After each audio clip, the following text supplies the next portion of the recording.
Harry and Meghan have been accused of wanting to become part of the Hollywood super-rich, which couldn't happen if they were still functioning members of the royal family. The Daily Express have cited an interview with Niall Gardner, a Washington-based foreign policy expert, who declared that he felt the couple were trying to build a dynasty in America. The strategy is twofold, Gardner said.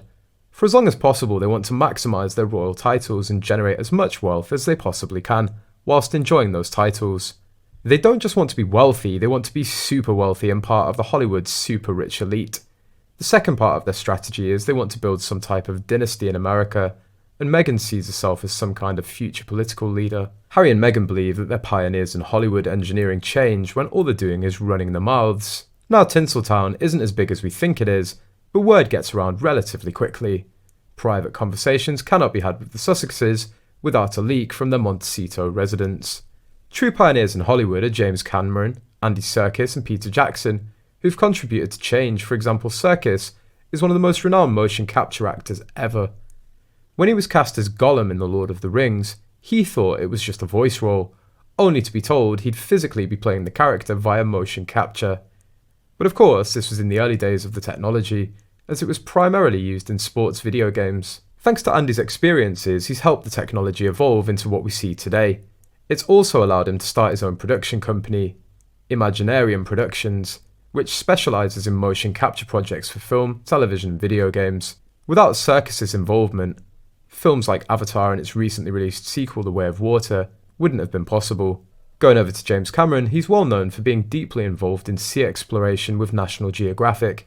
He even holds the record for the longest deep sea dive in a one-man submarine, as mentioned in an article by Rolex.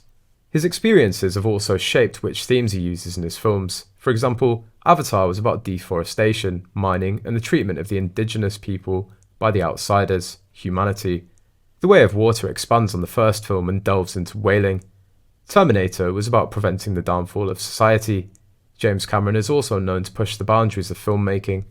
Meanwhile, the Sussexes are thought to be eyeing up future media deals following the release of their explosive Netflix series and Harry's bombshell memoir Spare. Now a leading celebrity publicity expert said that there's an appetite for the Duke and Duchess in the US, and that Meghan will probably move back into TV.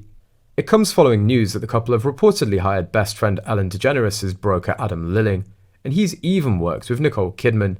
PR to the stars Maya Riaz said, "It would be naive to not expect Harry and Meghan to make a commercial move post their Netflix series and Spare." Their new hire, Adam, was named one of the top deal makers in Hollywood last year, and he's previously said he's focused on creating profit opportunities, Maya explained.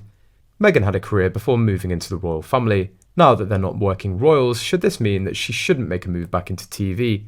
I don't think so. Detailing exactly what Meghan might do next, the leading celebrity manager said, "She may not take a role in a long-running series. However, I absolutely can see her making a cameo."